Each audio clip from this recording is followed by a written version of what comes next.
Excuse me LP.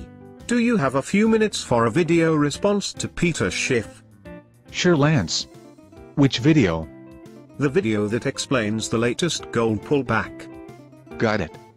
There was one idea I wanted to run by Peter. I hope he doesn't mind me using this cartoon representation of myself to do it too. I also hope this doesn't come across like a conspiracy theory. I hate those.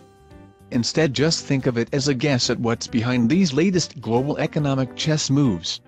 You know, in the same way that a chess player tries to guess his opponent's next move. That's all I'm doing here.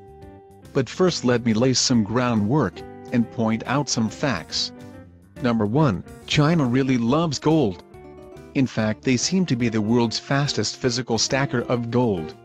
2.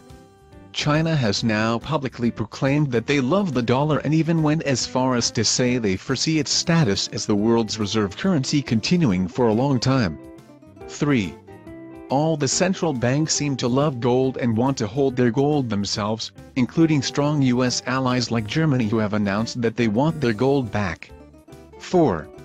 All the central banks seem hell-bent on increasing inflation, which would normally cause most people to panic. But today, most folks seem okay with this strategy. 5. Debt is at an all-time high, especially sovereign debt. Odd thing is that they keep on borrowing with no end in sight, almost like they don't care. 6.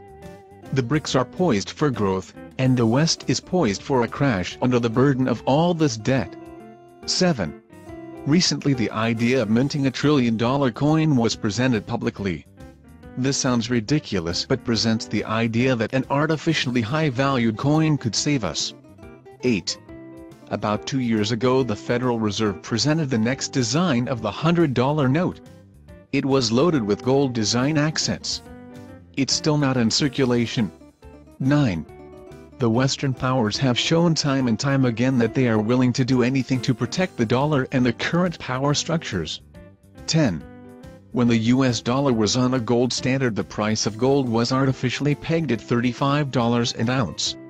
Today gold would need to be valued much higher. So here's the idea, and this latest news from China being back in love with the dollar tipped me off. What if the currency war is over and the US won? What if China's public tip of the head to the almighty dollar is that signal? Now that China holds mountains of gold and dollars, they will also be winners. In other words, the war was won because a deal was struck. Here's my reasoning. If the US put the dollar back on the gold standard right now, it would seem to many like a good idea. The public would likely embrace it and even praise the politicians behind it. Gold would need to be artificially pegged at a high value too. The public would also praise this move, especially those holding gold, and likely other precious metals too. Governments and central banks holding gold would also benefit. Their new financial position would also give them the ability to pay down sovereign debts. The dollar would also have a solid footing again, and treasuries would again be a very safe investment, strengthening the US economy. In other words, the Ponzi economics could continue, albeit with a major rule change.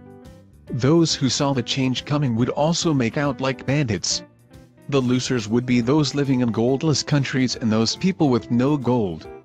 Those folks would be stuck with high taxes and the burden of debt.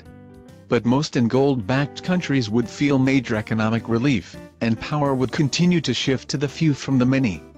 I'm not saying there is some conspiracy, just saying that the powers that be may also see going back on a gold standard as a big win, especially if all the key players are on board.